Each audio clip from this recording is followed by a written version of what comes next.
is a chiyo, and in judo, a martial art rich in philosophy and history, it's called a kiai. The kiai is a chiyo where basically it invigorates oneself. The chi is located right here, below the belly button, and is a source of one's energy. And I want to tell you an analogy that I heard from Master, and I feel like it explains kiai very well. He says that the kiai is like the fire that boils water, and that the martial artist is the pot of boiling water. When you use a kiai throughout a fight, or a tournament, or whatever you're using your martial art for, it invigorates oneself, and it's constantly keeping them hot. It's keeping them ready to bounce and throw jabs and kicks and throws. So the kiai is an important part of judo, and like this, there's also other philosophies and aspects to judo. Judo literally translates into the gentle way. Ju stands for gentle, and do stands for way. It also falls into a lifestyle.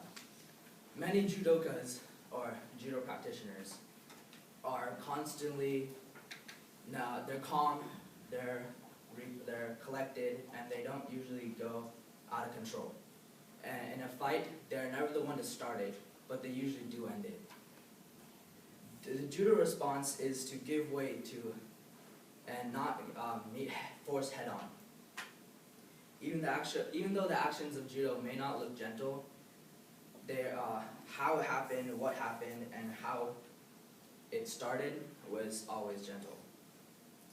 But to understand judo better, I want to tell you the history. The founder is Jigoro Kano, and he was born into a rich family. He went to an all-English school, but there, since he was one of the few Japanese people there, he got bullied a lot. This led him to want to learn jujitsu. Jujitsu was the current martial art at the time, and it's also the martial art that the samurais used. But in 1868, there was like a new government that came in, and they wanted to ban jujitsu so that there wouldn't be any rebellions or outbreaks or anyone trying to resist authority.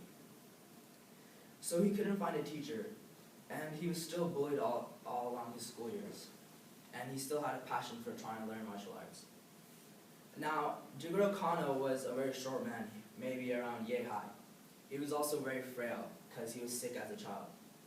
So he wanted to learn something that was not pure force like karate or the current popular sport, sumo wrestling, which he obviously could not do. So he got lucky and he found a jiu-jitsu teacher who only taught 5 students. His name was Fukuda Hachinose.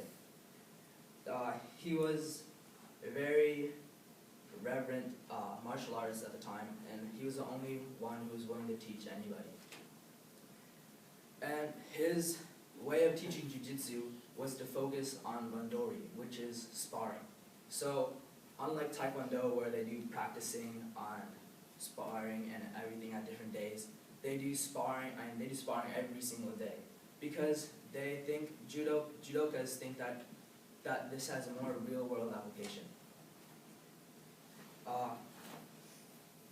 Here, this judo also has belts, and they represent ranks and your skill level. I think you've all heard the common saying, young grasshopper, and like that kind of stuff, because everyone who starts is a young grasshopper. They are very weak when they first start, and they don't know anything. These belts represent the dirtying of their belt. In the olden times, they only wore a white belt, and they trained in the dust and the dirt. So after years and years of training, their belts would slowly turn black.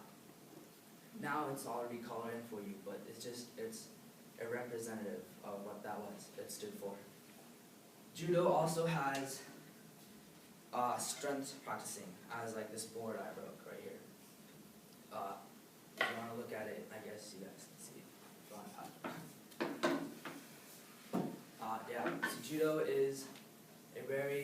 judo is also an Olympic sport. It has gained popularity in the recent years because it came over to America. And it's gotten such a wide following because of this Olympic sport that they changed some of the rules. And this has made it more practical for street fighting and that kind of stuff. I can tell you incident where I got into an altercation on the street with a guy who was trying to mug me, and then he was trying to mug me with a knife, and then actually it was a fake knife. I didn't realize it at the time, and I also found out he was joking and was playing with me, and I accidentally flipped him over and threw him into a trash can.